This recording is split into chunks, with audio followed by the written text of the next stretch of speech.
Hello everyone, it's Anna, also known as Book Anna, and today I am filming second episode of my physical TBR reading list. I just filmed the outro for my last one. I picked up a theme for this month's books and I'm very happy with this theme. The theme for this month that I picked is books with some kind of number in their title. So I have 5 of those books and I am very excited to start reading any of them because all of them I really want to read. I don't think I will be reading all 5 books, but I will definitely try to read 3 to 4 of them. First, I have a complete series, and that would be One Dark Window, Two Twisted Crowns by Rachel Gillick. Those both fit into this category and I'm so excited for these because I heard a lot of good things. I saw that a lot of booktubers put these 2 books on their favorites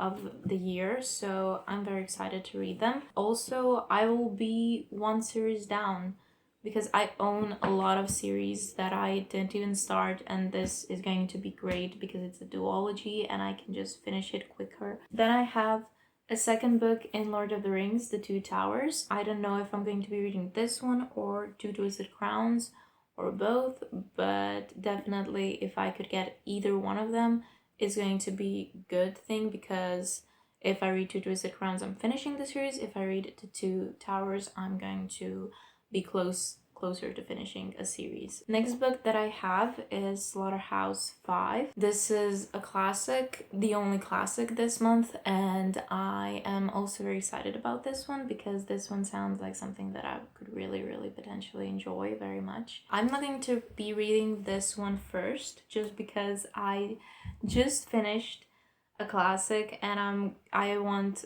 a little bit of time to pass, so I think I'm going to firstly finish another book from this stack and then I'm going to pick up the Slaughterhouse-Five. And the last book that I have is Six Crimson Cranes by Elizabeth Lim. I've read 2 other of her books and I didn't really like that series, the Spin the Dawn series. I thought that the first book was good and the second one wasn't.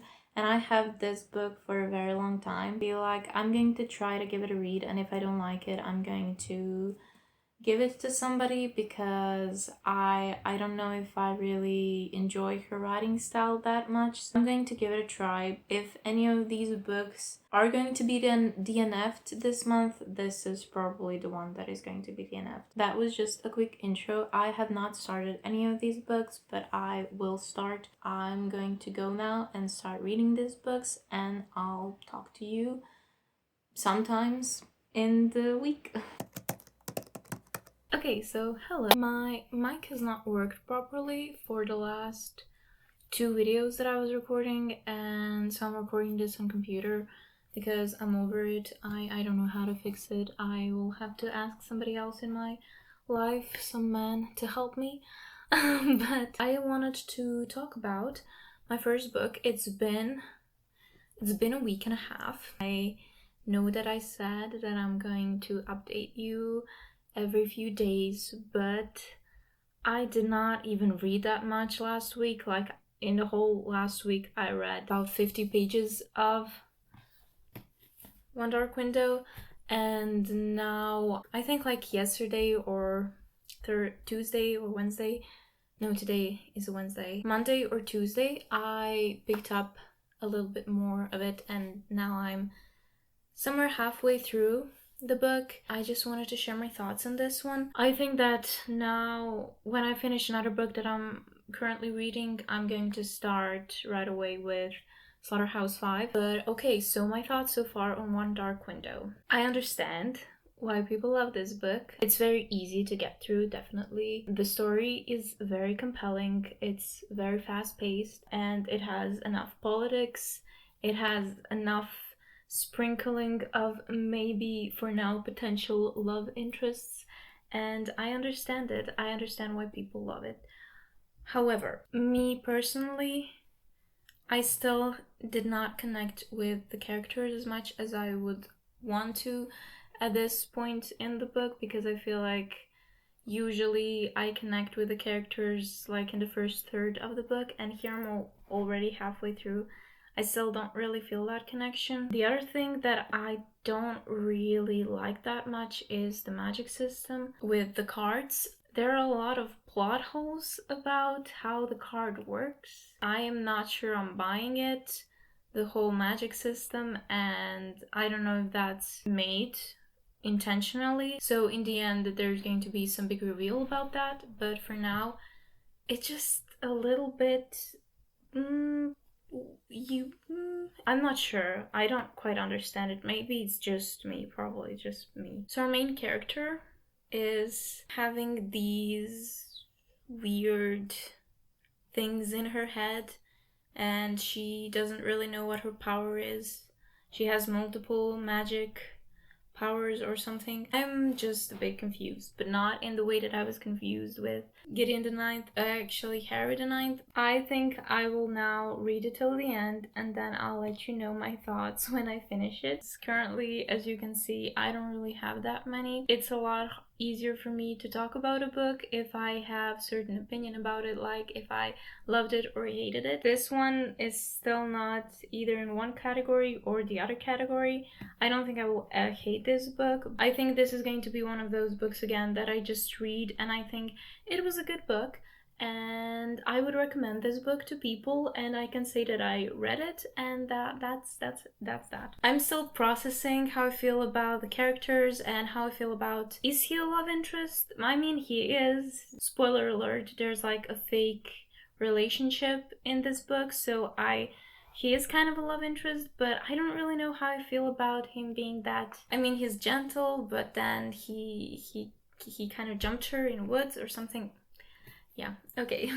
Anyway, those are my incoherent thoughts so far. Hi, hello. So it's been a couple of days, not a complete week, because this time I actually did update you guys, not only once a week, but yeah, I wanted to update you because I finished the book, not One Dark Window, but I started reading yesterday morning, Slaughterhouse-Five, and I just couldn't put it down. So I read a complete book without updating you guys in the middle of it, because I was just reading it a whole time that I had free time. And I finished it.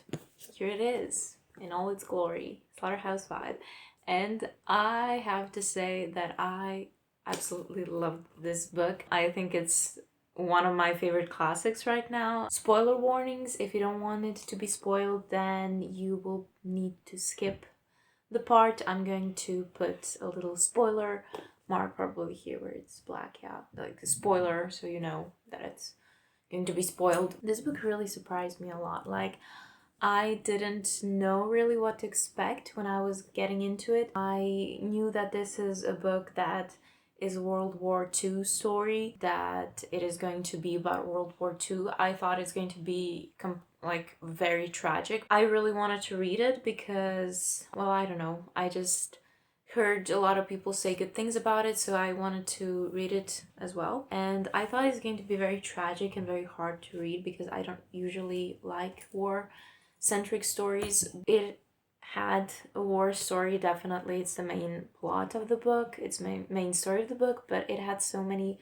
comic reliefs that were very well implemented in those tragic moments. The author let the tragic moments be tragic, and he let the comic moments be comic. So balance between those two was very well made. The story, if you don't know, it follows our main character Billy. He is this poor little fellow that gets drafted in war, and he gets arrested very early on and brought to Dresden. He's there in Dresden, but all the time that story is happening, he starts to time travel, not on purpose, but by accident. He starts to time travel through his past and through his future, and he's just going everywhere in the timeline. It's very interesting, and that's where those comic relief parts come from. It's not necessarily comic relief in that like Dresden part, although there are some comical moments in there as well, but from other parts of his life that we are following. It was very surprising to me because I didn't know this story had a sci-fi element to it. I wasn't that well introduced to the story. I'm just going to put the book down now. But yeah, okay, so now spoiler warning, because I'm going to go a little bit more into details of the whole story. So Billy gets abducted at some point of his life by aliens, by Tralfamadorians, and they bring him to their planet. There he's actually just an exhibit in a zoo. He's an exhibit, he's an earthling. They all watch him, and they then bring him a celebrity, woman from the earth. They then tell them, now mate, and we're going to watch you, and we're going to, like, they're basically kind of like zoo animals, but also reality show, because they're watching them constantly.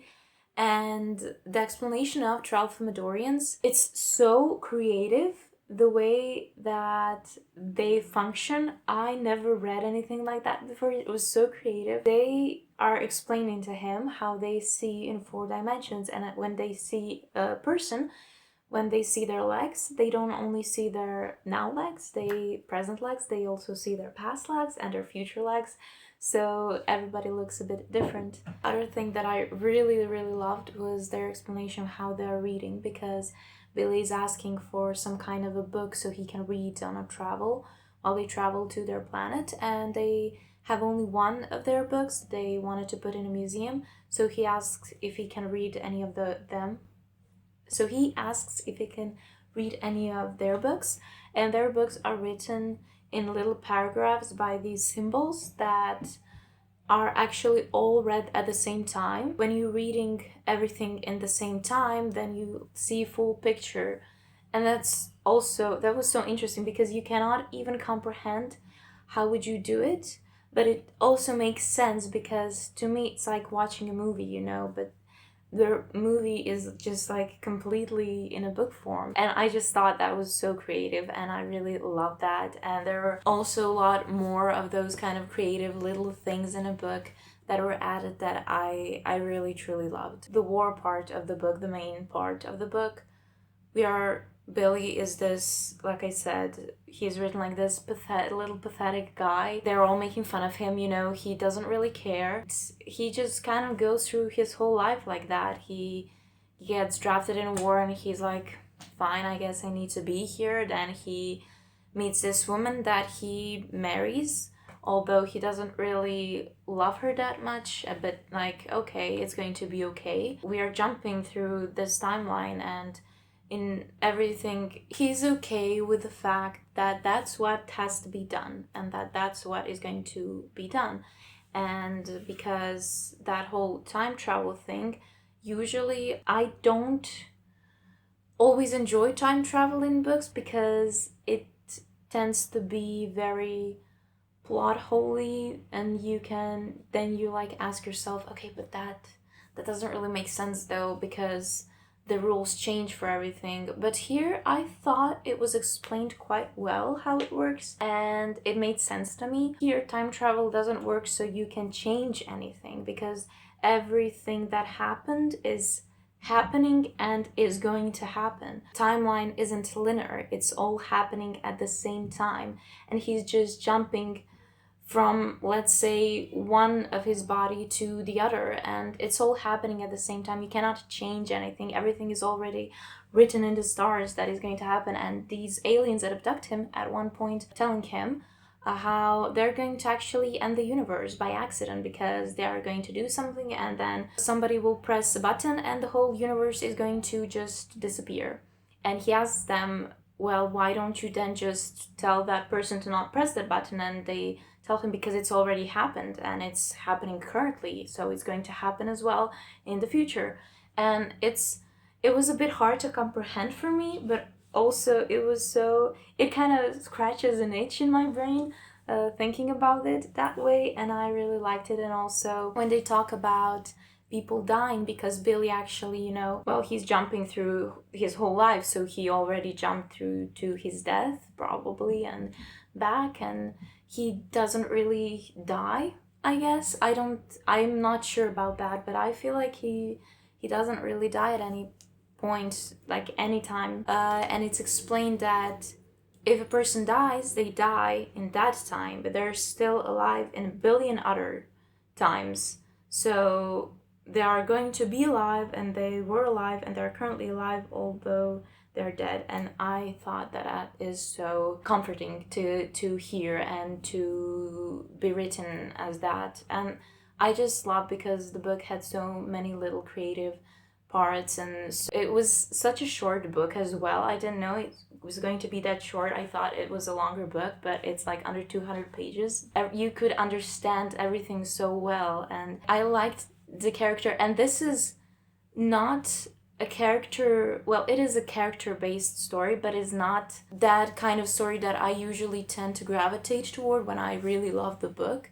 But here it really worked. I mean, the plot, a lot of plots, the main plot is war, where Dresden gets bombed and a lot of people die. But I feel like it also, the whole time travel is kind of like his coping mechanism with what is happening, because it is so traumatic. When something like that traumatic happens to a person, they kind of dissociate. So time traveling, I thought about it as maybe being some kind of dissociation for him, where he dissociates and then goes in the future or in the past. I just wanted to talk about those little things because last video was very negative about Dracula, and there was only one book in that video that I really enjoyed. Okay, so first book I really did enjoy. I can never really put the book on my favorites as soon as I read it.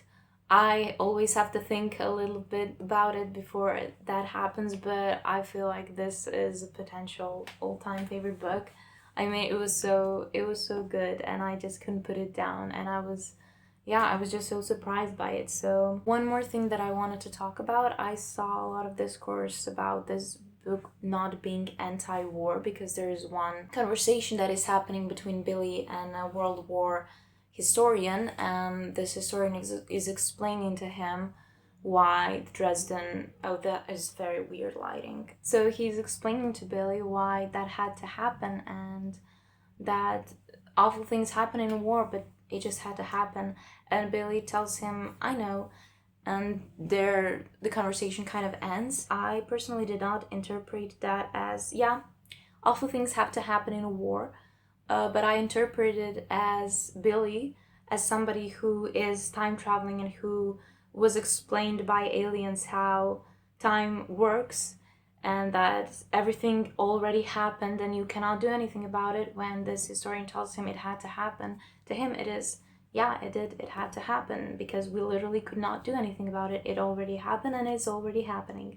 Those are my thoughts on Slaughterhouse-Five. Maybe in the end I'm going to tell my final thoughts about it. Maybe my thoughts will change, but for now I just finished it and I really loved it, and yeah, I just wanted to be positive for a change. So currently I'm still reading One Dark Window. I'm still at half point, and I think I'm going to start reading Six Crimson Cranes. My TBR for this video is so much over the place, because this is like such a pastel looking book, and it's whimsical book, and then I have Slaughterhouse-Five.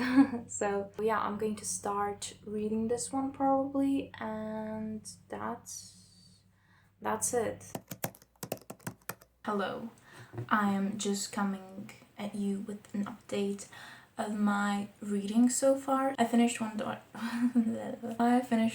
Window, and I have some thoughts. I finished it yesterday, and to be honest, I just straight away picked up Tutors the Crowns, and I'm already quite into it. But yeah, okay, let's just first talk about One Dark Window. I think this book has very compelling, interesting plot. It really, you just want to keep on reading. You just want to know what's going to happen. And it's very good in that way, that it keeps you on your toes. And the romance part was also, I feel, well done. It was not too much, it was not too little, it was just enough. It was enough yearning and everything like that. The thing that I didn't really like, and that kind of made this book not as good as it could have been, is I think that the characters are very underdeveloped. I feel like the author really had this great idea about what the plot of the book is going to be. She developed, this whole plot, but then the characters were kind of left undeveloped, besides what we needed to know for the plot to be developed more. I didn't feel connected with any of them.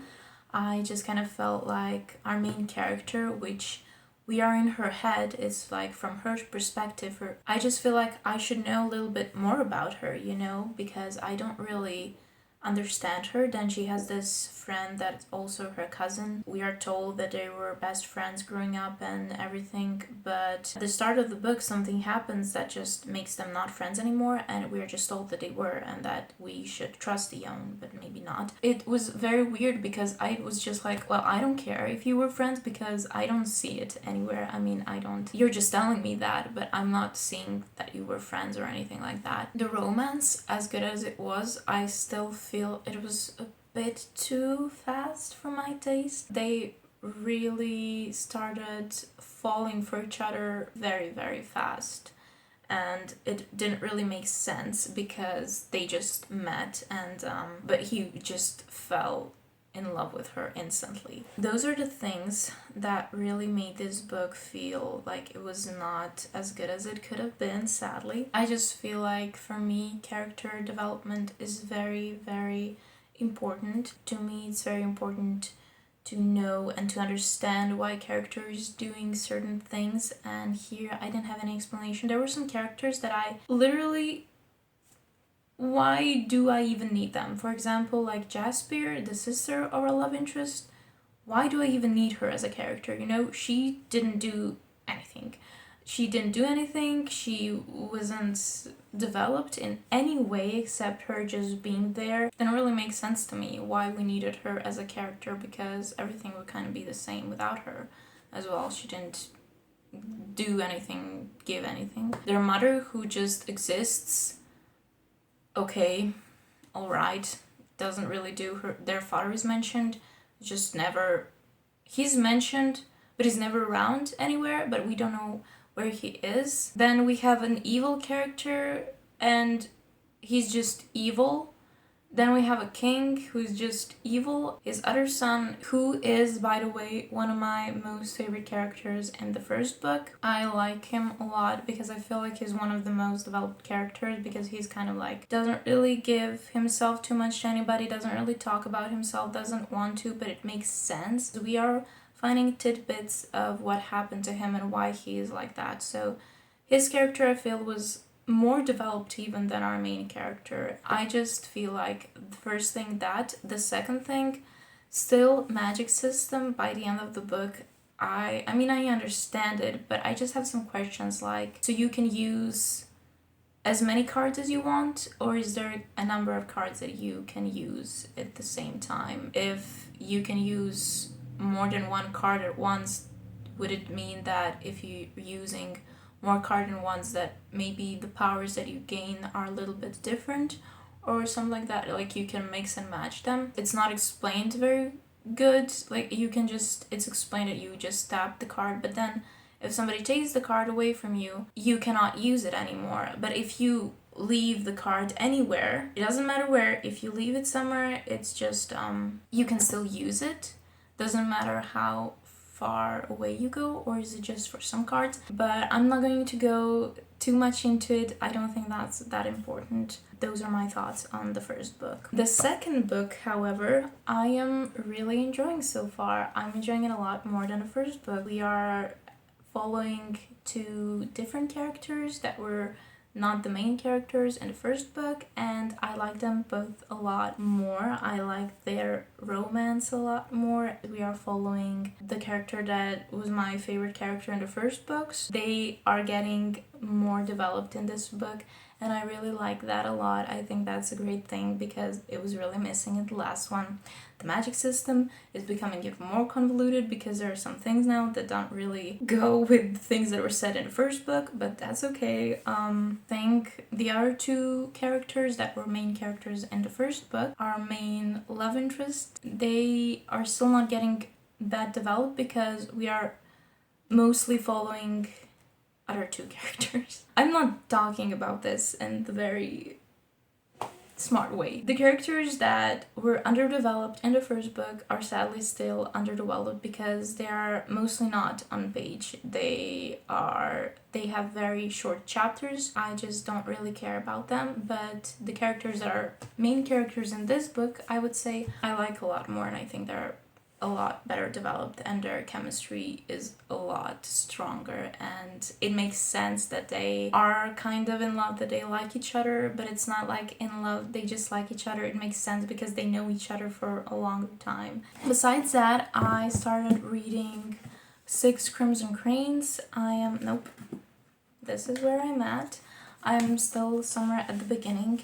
I feel like it's a very whimsical story. It reminds me a lot of like The Girl Who Fell Beneath the Sea, which makes sense. For now, I like it a lot more than Spin the Dawn by this author. I have only the first book, and I think I will try to find the second book on ebook so I don't buy it, because for the last series that I read by this author, the second book was the one that I really did not like. So I'm a bit on the fence for this second book, but yeah, for now it's okay. I don't have anything much to say about it. Today is April 22nd. I have about 8 days to finish all of these. So I mean all of these two books. I hope I will be able to. That's it. Hi, hello. So this is the last clip of this month's vlog. I finished the other two books that I was reading. I finished Two Twisted Crowns 3 days ago, but I didn't have a lot to say about, so I just waited until I finished Six Crimson Cranes, which I finished like an hour ago, so I can talk about both of them and I can finish this vlog. Let's start with Two Twisted Crowns.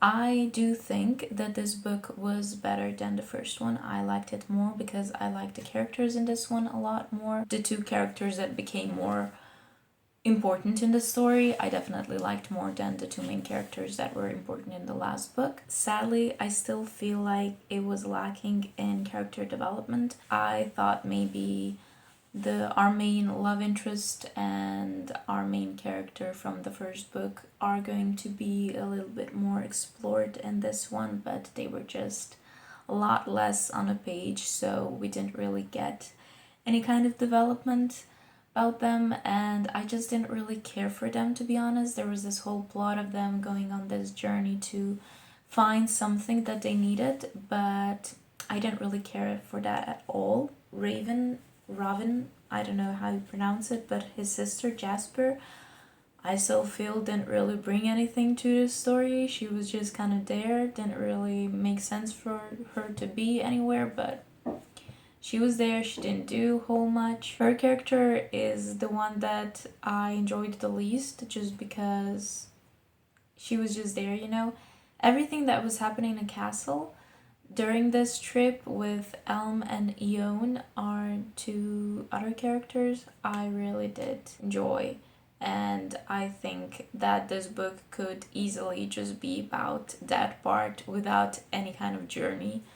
I feel like that part was written a lot better than anything else. All in all, I can say that this series was a bit disappointing for me, just because I feel like a lot of people are talking about how good it is and how they love it so much, and I just didn't really feel that way. I think it's an okay series. I would recommend it to people who aren't still that much into fantasy, as an easy read, as something fun to get through. If you like romance, I do think that romance part in both of these books was good. I do like it more in the second one because I felt like the characters had a lot more chemistry than the characters in the first one. It made a lot more sense to me for them to fall in love with each other. I do have to say, I do think that balance between romance and world building was good. I do think the world was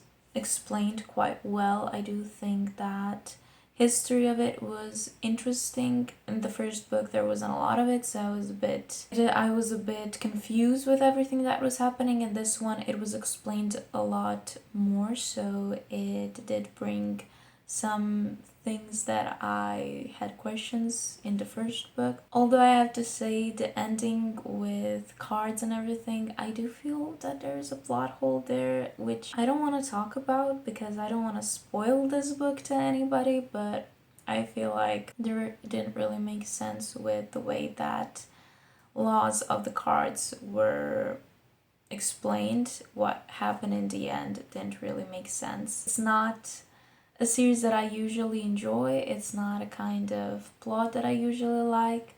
I mean, like I already said, characters are something that is very important for me to in books. When I'm reading, I can read a book that has no plot and is just about a character, and I can love it, and it could be my favorite book of all time.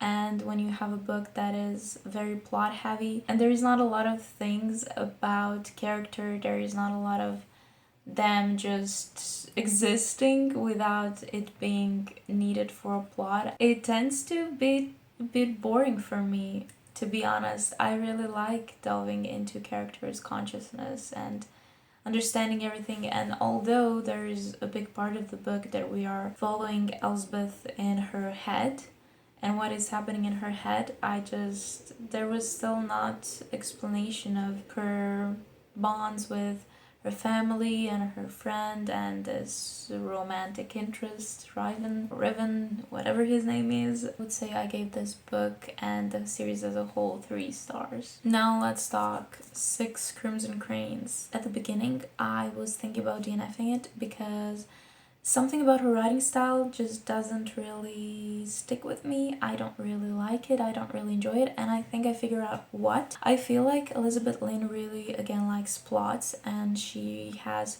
so many things that are happening in the book.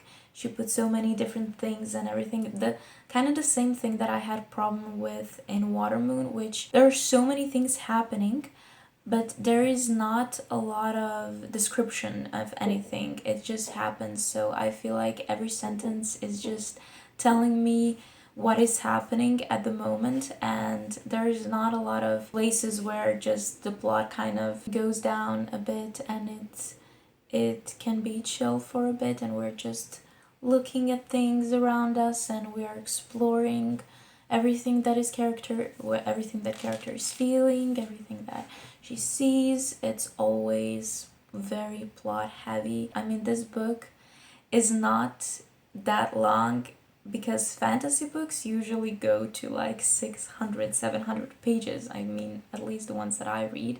So fantasy book of 400 pages and it's duology. I feel like she put a lot of things in this book that really I felt like could be in separate books, and I would maybe love it to be more explored. Like the first part of the book could be the book 1 and the second part of the book could be book 2.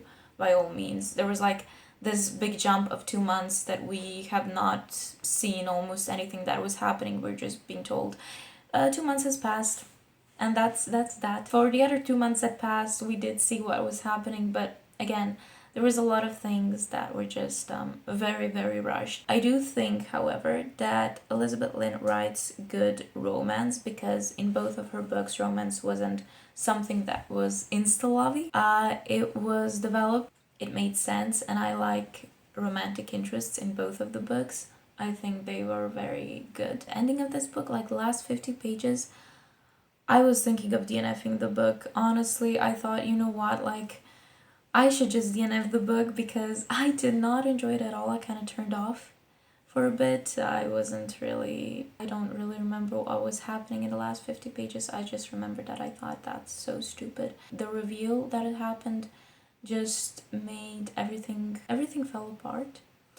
In the end, because it was explained in a way that I feel like the whole plot of the book could easily be avoided by her stepmother just talking to her and telling her what is happening. I won't be finishing this series. This is a series that I'm glad that I read the first book. I do not intend to read the second one just because I really don't care, to be honest.